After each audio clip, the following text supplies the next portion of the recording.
بسم اللہ الرحمن الرحیم۔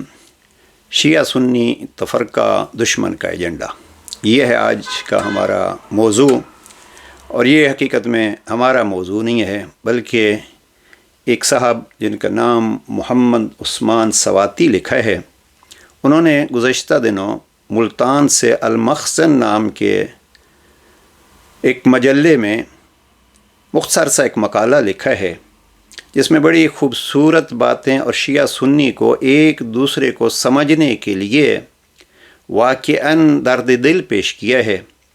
اس عنوان کو ہم لے کے آپ کی خدمت میں حاضر ہیں، اور بارہا ہم یہ عرض کر چکے ہیں کہ عزیزاً، اس زمانے میں بھی اگر ہم ہوش سے کام نہیں لیں گے تو کب لیں گے؟ گزشتہ دنوں جو پاکستان پہ بھارت نے ایک بزدلانہ حملہ کیا، آپ بتلائیے کیا کہیں کسی علاقے میں کسی شخص پہ اس نے بم گراتے ہوئے یہ سوچا تھا یا بتلایا تھا کہ یہ شیعہ ہے یا سنی ہے، اور پھر شیعوں میں سے کس نظریے سے تعلق رکھتا ہے اور اہل سنت کے نظریات میں سے کس کا تعلق کس سے ہے؟ نہیں، اس کے سامنے پاکستانی اور مسلمان تھے۔ پھر بھی ہم نہیں سمجھتے، اور علامہ اقبال جیسے وہ بزرگان و مفکر پاکستان بڑا خوبصورت جملہ کہہ گئے تھے، اور ایک مصرع ان کا یہ اے گرفتار ابو بکر والی ہوشیار۔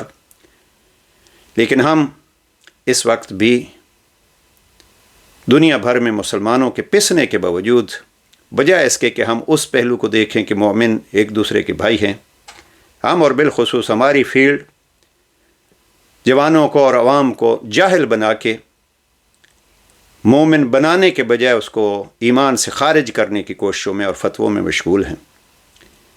زیادہ وقت آپ کا نہیں لیں، بڑا خوبصورت مقالہ یا تحریر ہے جناب محمد عثمان سواتی صاحب کی، مجھے نہیں معلوم کہاں ہیں اور کون ہیں، میں اس مخزن مجلے سے ان کا یہ مقالہ پڑھ دیتا ہوں۔ درد دل ہے ان کا، اور ہم بھی اس درد دل میں ان کے ساتھ شامل ہیں۔ لکھتے ہیں، مجھے بچپن کے وہ لمحات نہیں بھولتے جب ہم قاری عبد الرحمن کے پاس قرآن مجید کی تعلیم کے لیے صبح و سویرے جاتے تھے، تو قاری صاحب ہمیں تعلیم قرآن کے ساتھ ساتھ حدیث شریف اور عشق رسول صحابہ کرام کی محبت کا درس دیتے تھے، اور صحابہ کے دشمنوں کو خوب للکارتے تھے۔ ہماری عمر بڑھنے لگی تو سکول، پھر کالج، پھر پنجاب یونیورسٹی۔ عمر کے بڑھنے کے ساتھ ساتھ مذہبی جنون بھی بڑھنے لگا، اور ویسے بھی جب میں یونیورسٹی گیا تو 90 کی دہائی تھی اور مذہبی شدت عروج پر تھی۔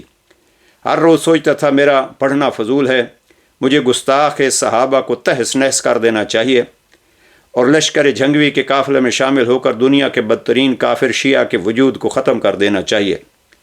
دن گزرتے رہے، اسی کشمکش میں تھا کہ شیعوں کے قائد ساجد نقوی اور بریلوی مکتب فکر کے عالم طاہر القادری کا اعلامیہ وحدت نامی لٹریچر سامنے آیا اور پڑھنے کو ملا۔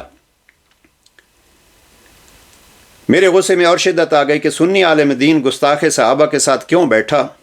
میری نظر میں کافروں کے ساتھ بیٹھنا بھی کفر ہے۔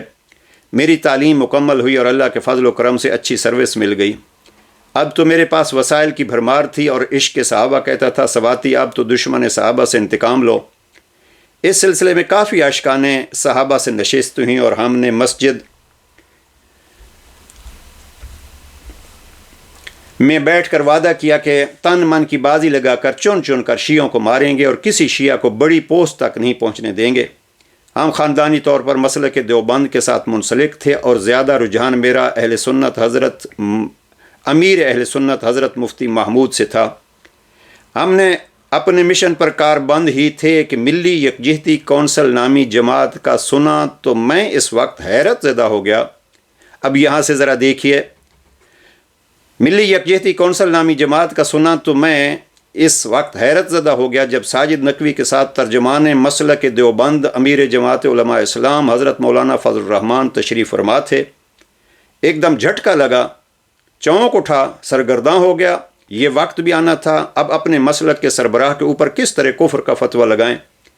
اسی کشمکش میں تھا کہ لاہور کی دینی درسگاہ میں تمام مسالک کے علماء کانفرنس سے خطاب کریں گے کا اعلامیہ لگا۔ ہم نے فیصلہ کیا ہم دیکھیں تو صحیح ساجد نقوی کون ہے اور کیا کہتا ہے۔ ہم پہنچے تو کانفرنس ہال کھچا کھچ بھرا ہوا تھا۔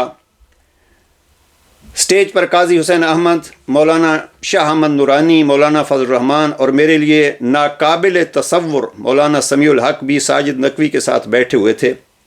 میں نے سوچا اگر یہ کافر ہے تو کافر کے ساتھ بیٹھنے والے، ساتھ کھانا کھانے والے، اس کے پیچھے نماز پڑھنے والے، ہمارے سب علماء مفتیان کرام کافر ہیں؟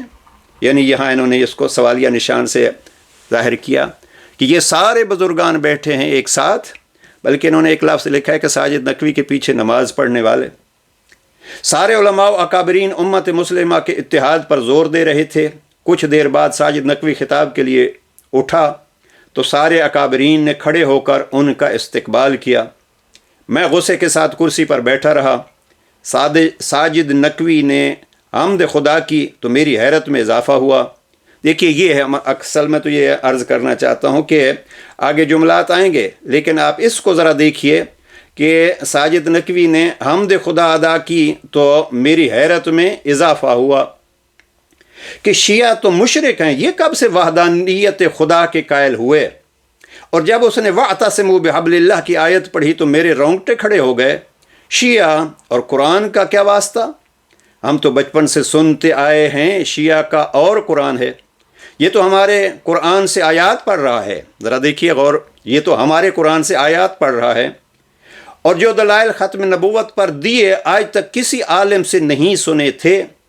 پھر اتحاد امت واحدہ، امت اسلامی جیسے موضوع پر گفتگو کی تو سٹیج پر بیٹھے سربراہان جھوم رہے تھے۔ میں نے سوچا اگر ساجد نقوی امت واحدہ کو اجاگر کر رہا ہے، تفرقہ کو امریکہ و مغرب کا ایجنڈا قرار دے رہا ہے۔ دیکھیے عزیزاً، ہم اس چیز کو عرض کرنا چاہتے ہیں، ذرا پہچانیے، اور ہم اکثر ویڈیوز اسی عنوان سے پیش کرتے ہیں، شیعہ سنی ایک دوسرے کو پہچانیے اور مومن بنانے میں اضافہ کیجیے، ایک دوسرے کو کافر اور ایک دوسرے کو ایمان سے نکالنے کی کوششوں کو چھوڑیے۔ لکھتے ہیں کہ جو دلائل ختم نبوت پر دیے قبلہ ساجد نقوی صاحب نے آج تک کسی عالم سے نہیں سنے تھے۔ پھر اتحاد امت واحدہ، اور پھر لکھتے ہیں کہ سربراہان گفتگو کے دوران جھوم رہے تھے۔ میں نے سوچا اگر ساجد نقوی امت واحدہ کو اجاگر کر رہا ہے، تفرقہ کو امریکہ و مغرب کا ایجنڈا قرار دے رہا ہے۔ اس کو ہم نے لیا ہے کہ شیعہ سنی تفرقہ حقیقت میں کیا ہے؟ یہ دشمن کا ایجنڈا ہے۔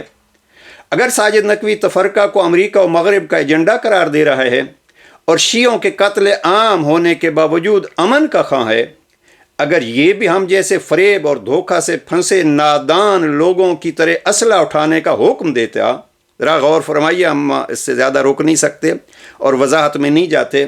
یہ شیعہ قیادت خواہ وہ پاکستان میں ہو، خواہ ایران میں ہو، خواہ عراق میں آغا سیستانی جیسے ہوں، وہ کیا کہتے ہیں؟ اور وہ امن اور وہ اتحاد اور امت واحدہ کے یہ ہم صدا ہیں۔ اور میں تو یہاں یہ کہوں گا، آیت اللہ خمینی نے جو خوبصورت پلیٹ فارم دیا ہے، سفر کا مہینہ ہے، اگلا مہینہ ربیع الاول ہے، وہ ہفتہ وحدت کا جو انہوں نے ایک اعلان کیا تھا، اور بڑی بڑی کانفرنسیں ہوئی ہیں، یعنی ہم اس کے شاہد ہیں۔ مولانا سمیع الحق جیسے افراد بھی وہاں جاتے ہیں اور آیت اللہ خمینی کو ملتے ہیں، اور مولانا سمیع الحق مرحوم کا بھی اس پہ ایک بڑا طویل انٹرویو ہے۔ تو یہ کہتے ہیں کہ شیعوں کے قتل عام ہونے کے باوجود امن کا خواہاں ہے۔ ساجد نقوی صاحب کو خطاب کر کے یہ کہتے ہیں اگر یہ بھی ہم جیسے فریب اور دھوکہ سے پھنسے نادان لوگوں کی طرح اسلحہ اٹھانے کا حکم دے دیتا تو گھر گھر جنگ ہوتی، نہ ہمارا ملک بچتا، نہ ہماری آئندہ نسلوں کی خیر ہوتی۔ میں نے کہا ساجد نقوی بہت شکریہ۔ قابل دقت جملہ ہے، ایک شیعہ لیڈر کو جناب محمد عثمان سواتی لکھتے ہیں کہ میں نے یہاں ان چیزوں کو دیکھ کر کہا ساجد نقوی بہت شکریہ، ہمارے ملک اور آئندہ نسلوں کو بچایا اور وطن عزیز کو خانہ جنگی کی بھینٹ نہیں چڑھنے دیا۔ پھر آخر میں لکھتے ہیں علامہ ساجد نقوی تیرا شکریہ۔ آئیے ان بزرگان کے ذریعے سے، خواہ وہ شیعہ ہوں خواہ سنی ہوں، اپنے ان بزرگ علماء اور مفتیان کے ذریعے سے پہچانیے کہ شیعہ سنی تفرقے کا باعث وہ غیروں کا ایجنڈا ہے، ہم ان کے اعلیٰ کار نہیں بنے، بلکہ ہم قرآن و حدیث کے حوالے سے الف بین قلوبکم اور مومنین بھائی بھائی ہیں، اس کو اپنائیں۔ اور علامہ اقبال کا یہ مصرع دہرا دوں، اے گرفتار ابو بکر علی ہوشیار۔ والسلام علیکم ورحمۃ اللہ وبرکاتہ۔